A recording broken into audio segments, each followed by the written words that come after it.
Hello everybody and welcome to Forever Rugby on Forever Sports. Big news in the rugby world with the potential Super Bowl of rugby having been blocked by Ireland and France in a decision which has apparently left the other nations, including the Sands nations, as well as the other four nations in the Six Nations, absolutely fuming, given the massive financial benefit that was going to become with what was going to be a Qatar proposal to host a sort of a nations championship, a tournament happening every few years, combining the top 12 best sides in the world. Qatar had done a bid which was going to be worth 800 million pounds in total, or 200 million pounds per tournament, and this has now been blocked by the Six Nations, who all have to vote along the same way. So the constitution of the Six Nations means that all the unions vote on block, which means as soon as one team is not keen, the entire Six Nations basically vote no. Apparently the deal was not accepted because France and Ireland were unwilling to sign up, whilst Wales and Scotland are apparently very open to the proposal. Lots to get through here because it's very interesting, and it's a very frustrating situation, I think, for a lot of the nations, because it is the two nations who don't need this, who are financially very sound, that have blocked this, and they can afford to, because I think they're sitting there going, well, we're fine, we're financially stronger, we're only going to get better, we don't need this. Therefore, it's two things. First of all, a lot of people describe it as sports washing. Any sort of the whole Qatar bid for this, for example, Saudi tournaments such as Live Golf and the likes, Big Tennis tournament coming up.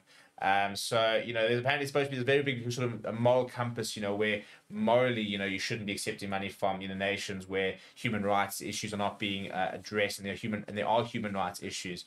And a lot of nations, and I think it's a lot where sportsmen are kind of sitting there saying, the reality is, that there's no such thing as clean money out there really, and that the money is so big and so good that we just need it. Because as I said, we're talking about 200 million pounds per tournament, and they're going to be, and Doha was going to offer to have 4 finals to basically create a Super Bowl of rugby. Now, basically, how this is all going to work is that it's a nations championship, which will happen in sort of July and November windows, and basically incoming tours and sort of alternation series will all count towards this, and then a top 4 will then go to Doha. I don't know, or 12 go and play in, I think, the semi-final and a final. That will be sort of hosted in Doha as like a weekend extravaganza of rugby. So the idea is supposed to be 10 bigger sides. So, your Six Nations sides, your rugby champion charts completing 10, additional 2, probably the likes of Fiji and Japan. Other options would be moving forward, a Georgia, for example, a Samoa, Tonga, if they get a bit stronger, maybe USA, if they continue to really punt rugby and grow.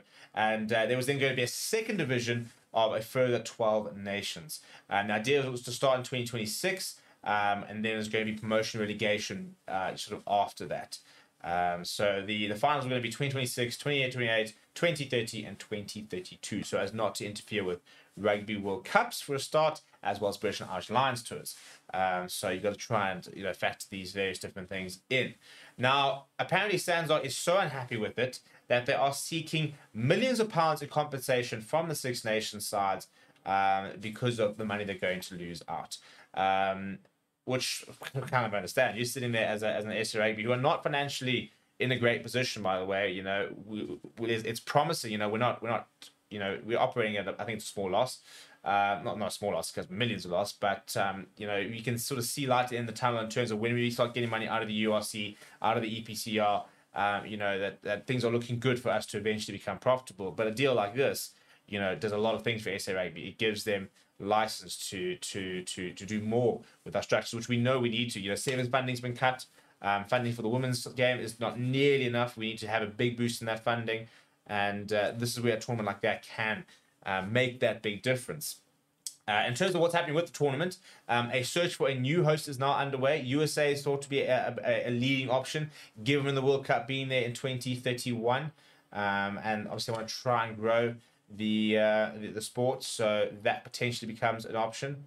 But it's an interesting one, because it's a nice situation to be in as France and Ireland, because you could claim human rights issues. You can sit there and say this is not morally the right thing to do. because you've got the money to do it. Whereas the other nations are sitting there saying, I mean, you look at the UK, the Premiership's on its knees. Teams going under and the likes. Welsh rugby is in one of probably the worst places it's ever been. And these nations need the kind of financial injection that a tournament like this is going to provide, and they're not going to get it. So what do you think? Do you think Ireland and France were right to block it? Do you think that where do we sort of weigh up the idea of taking the money at all costs, for example, or rejecting it from certain sort of sources and stuff like that? It is a very topical thing at the moment because we are seeing a lot of different things. I mean, for example, we kind of know where SA Rugby stand with the fact that they go and play in the Qatar Airways Cup. We play them 2, for example. We know that's a bit of a money maker for us. We know that SA Rugby would have been keen to have gone down this route, even without the support. What are your thoughts? Let me know down in the comments below. Smash a like on the video. Subscribe to the channel as well. Thank you very much for watching. My name is Steve. I'll chat to you soon.